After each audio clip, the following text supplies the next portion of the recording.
Greetings, fellow beings. Today, I'm going to be revisiting what used to be a touchy subject for me for years. This painting was birthed from years of hurt that I allowed to fester because of my pride. And now said hurt is completely released. And after all those years, I think I'm ready to talk about it. Let's start from the beginning, shall we? As you know, I am a person of faith, not to be mistaken by religious. There is a difference. However, in the beginning of this story, I was more or less on the side of religious, and doctrine dictated most of how I conducted my thoughts and actions. There is some of that I am thankful for, and I'll get to that in just a minute. I was about 19 years old. I was dating my then boyfriend, now husband. During that time, in the environment I was in, there were certain courting protocols, or standards, if you will, to be achieved in order to honor our parents and God, like no holding hands till engaged, date with purpose of marriage, and of course, abstinence and no mouth-to-mouth kissy-kissy till marriage. To be honest, I was okay with that. Pre-dating age, I had already decided that if I was going to be in a relationship, it was going to be built on a foundation of friendship first, which it was. And after nearly 14 years now, it's evolved and is constantly evolving into something beautiful that I could never fathom. And because of this safe haven of a relationship, I do have those physical boundaries to thank. Judge me all you want, it worked for us, and that's all that matters. Maybe one day I'll dedicate a vid with the story of our awkward/romantic journey. I don't know. So, on top of the courting rules, there was the walk the walk and talk the talk rules. A few examples for the females: no short hair, no short skirts, the longer the better, no jewelry, no pants, no makeup, etc., etc. Again, following these rules did not bother me at the time.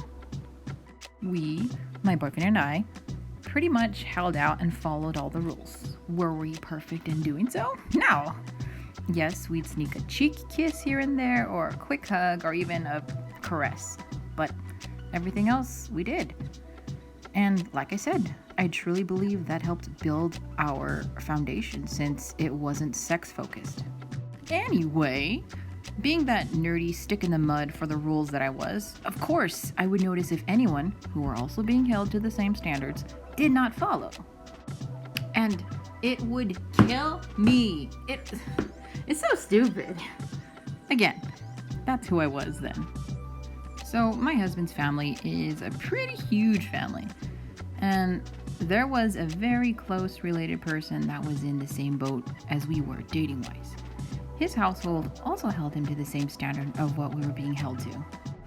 Also, at the time, this family person always had trouble following them wherever they went. They were notorious for being outspoken, they seemed to like to make bad decisions, and usually made them with no regard for anyone else.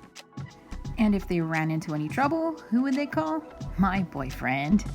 Doesn't matter if my boyfriend had plans to be with me in our very limited 3-hour once-a-week date.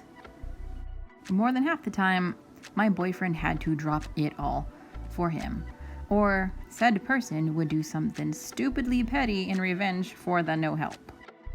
Well, my boyfriend and I were trying to do what we were held to. This person and their girlfriend were not. Now, at first, that relationship didn't bother me. You do you, we do we, just let me be. It wasn't until we had a double date where that seed of bitterness was starting to sprout. Remember what I said about the disregard for anyone else? Yeah, all that date and the drive to any of our locations. They were all busy in the back seat, noisily making out, doing whatever other squishy sounds they wanted to make. I was very uncomfortable, irritated, and albeit a little jealous. That whole time I kept thinking, how is it I can't, and you guys can? What is it I am trying to achieve anyways?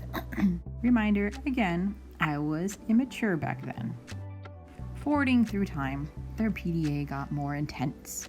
The dude grew even more outspoken, and I got more bitter. And to top things off, I was in the process of earning my way into the family social events. I was told there were certain things like holidays I wasn't to attend until I was Mrs. And at the time, again, I was okay with that.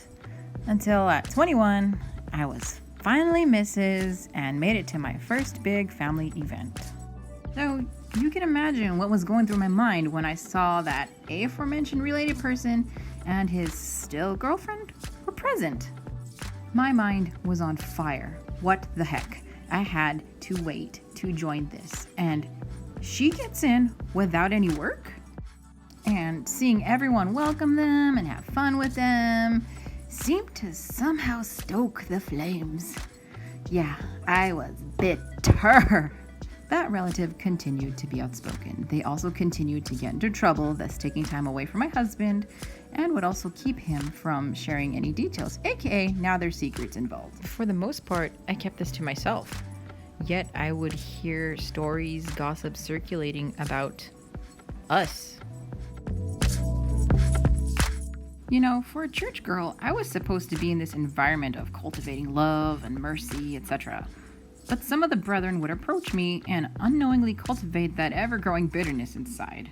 They would say things like, you and so-and-so make a good couple, unlike them over there breaking all the rules. Or, why were you not allowed and they were? Or, I heard someone say that she's a ray of sunshine. You should be more like her. Yeah, someone said that. Or, he and she are huggers.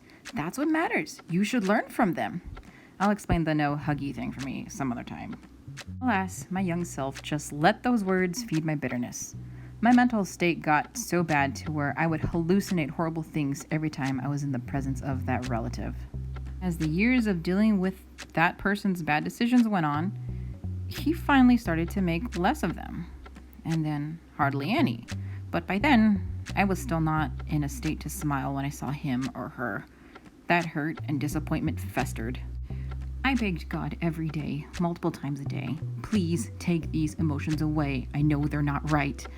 Some days I'd have some peace, but most others, I'd have them in the back of my mind. I would say the words aloud, I forgive them, but my actions spoke otherwise. My mental state got worse and worse to where I would get severe panic attacks prior to an event I knew I would see him or her at. Heck, I nearly unalived myself over them. I know now that the way I was handling my emotions was incorrect, but hindsight is 20/20. So how did things get better? Time and prayer and practice. Conscious practice of letting go of that comfort hurt. Accepting that there are humans I won't mesh with naturally, and that's okay.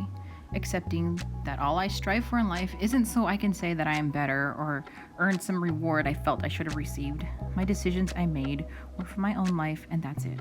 Accept that I can shamelessly be myself while others can also shamelessly be themselves. As time went on, little by little, that burden of hurt felt lighter.